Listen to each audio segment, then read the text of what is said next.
Good morning, Card Meanies. RJ back with another video. So let's get to it. Today's random Mike Schmidt item of the day. Very basic card here. 1981 Topps. Nothing special, nothing fancy, just a 1981 Topps card. Brought this out because when you're looking at old cards you haven't looked at in your collection for a long time, you forget about the simple ones you have in your collection that just bring joy because they remind you of when you were collecting as a kid. And this is one of those packs. I started collecting in 78. This is 81, still in the height of my youth in card collecting. And the 1981 card set with the little different colored baseball caps right here. I absolutely adored this baseball set.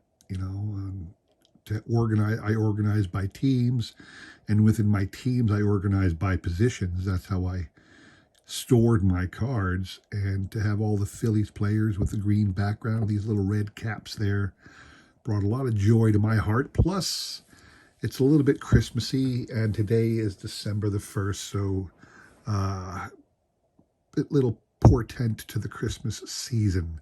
My random baseball item of the day, my random Mike Schmidt item of the day, my random baseball item of the day, 2003 Topps card of Phillies player Matt Strahm. Interesting thing about Matt Strahm, apparently he is quite the avid baseball card collector himself. He has a decent collection, and in fact, you can see right here on the back, I want you to read this, Matt, who hosts a TV show about baseball cards called The Card Life, boasts some big strikeout numbers on the back of his own.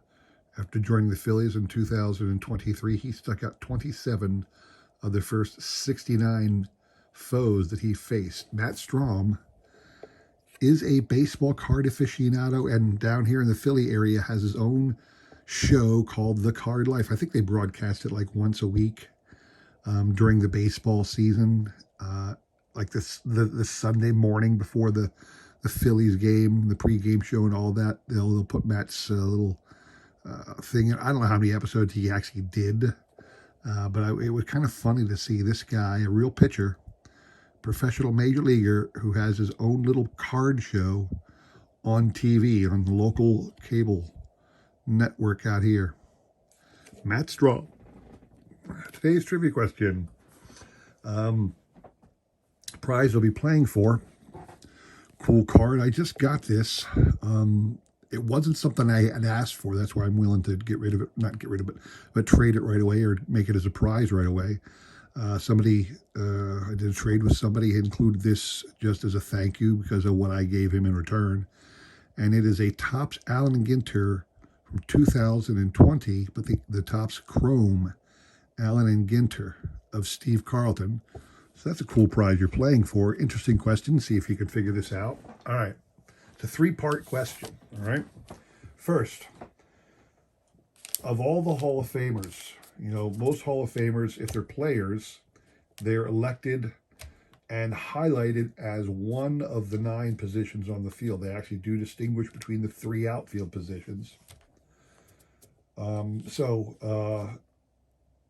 Of the 9 fielding positions, which one was the last one to be elected to the Hall of Fame? In other words, this person, when he was elected, was the first person primarily of his position to be elected to the Hall of Fame.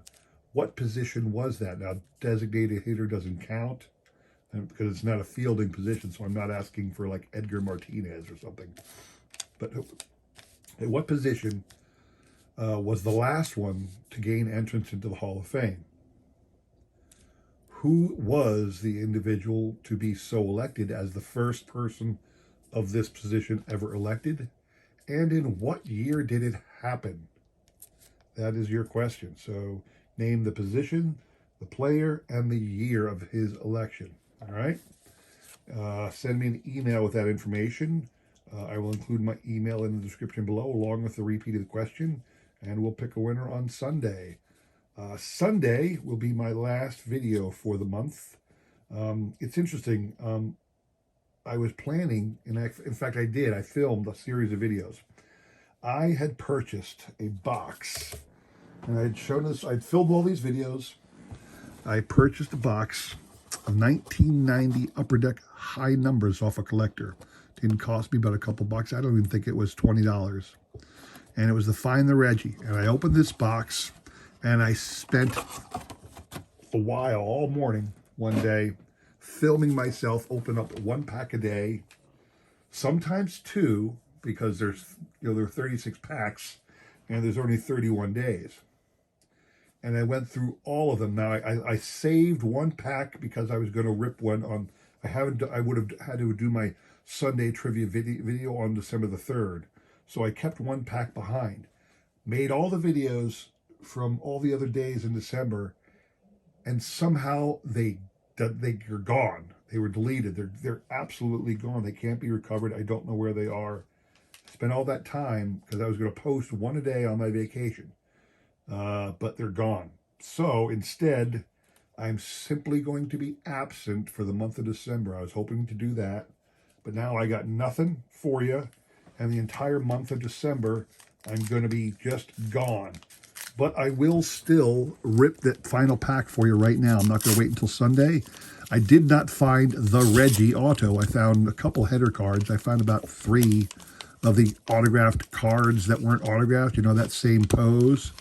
This is the last pack from that box. This is what I would have opened during Sunday's video to say I did one pack per day in December. Mike Schooler, that's the thing about Upper Deck. They're all mixed around in different things. Jeff Leonard, Kevin Romine, Oil Can Boyd. I love that they say Oil Can Boyd and not Dennis Boyd, because that's how we all referred to him back in the day. Oil Can Boyd. Great character of the game. Steve Rosenberg. Andy Allenson. Sandy Alomar Jr. Remember when he was a really hot prospect? Of the two Alomars, obviously Roberto's in the Hall of Fame. Sandy was very good, but a lot of injuries curtailed his career. Mitch Webster. Interesting thing about the stickers, I'm trying to collect, since I opened so many of these, I'm trying to collect all of these logo stickers. This one's cruddy. I don't know what happened to this one. I already have a Cardinals one. I think this one will end up in the trash can. Eric Plunk. Doesn't look like we got a Reggie because they were always at the end when they were there. Randy McCament. Mitch Williams still on the Cubs. In fact, he started with the Rangers. If you look at Mitch's career, yeah, he was with the Rangers for a couple of years. He had 36 saves with the Cubs back in '89. I think this is by the time he was like just wild as all get out, and people were just avoiding him. Ron Hassey. Pirates team card checklist with Bobby Bowe. Right behind it, Kevin Mitchell from the Giants, and then Sid Bream. So that is the last pack I had from my 1990 Upper Deck high numbered series that I was going to show off one per day, but I'm no longer going to do. I'm just going to go silent. So there'll be no video tomorrow, but I will be back on Sunday. Last thing, I really want to take a moment and talk to you about, talk to you all about something, okay? It is December, and I am going to begin sending off my Christmas gifts. Every year I do this, and I encourage everybody else in the card community to do so as well. I was happy this year. I went to Walmart, all right? And you go to Walmart, and you can get these cards are back again. They weren't here last year, at least I didn't see them. 32 Christmas cards in a box for like $4. I bought like 8 of these. I so love this. It's so inexpensive. And you get 32 cards for that price. And the great thing about these Christmas cards is you can put baseball cards in there, put them in a penny sleeve, use a little tape, a little painter's tape, and tape the card, tape the penny sleeve to the card, and it's a simple way to save it, and send it, so it won't get dinged and damaged, and it doesn't cost you anything but a stamp to send it. But I'm going to use these, plus other methods, to send out my Christmas gifts, which are just Christmas cards, plus a little something I throw in to everybody on my mailing list. Now, I've got several dozen people on my mailing list right now, and to show off the kind of stuff I'm going to send. So I'm actually, since RJ does collect sets, I have a collector friend who's a fan of 1990s Topps cards. I don't know if he yet has this, which is the whole set of the 1990 League Leader mini cards from Topps from 1990. I'm going to send that to him.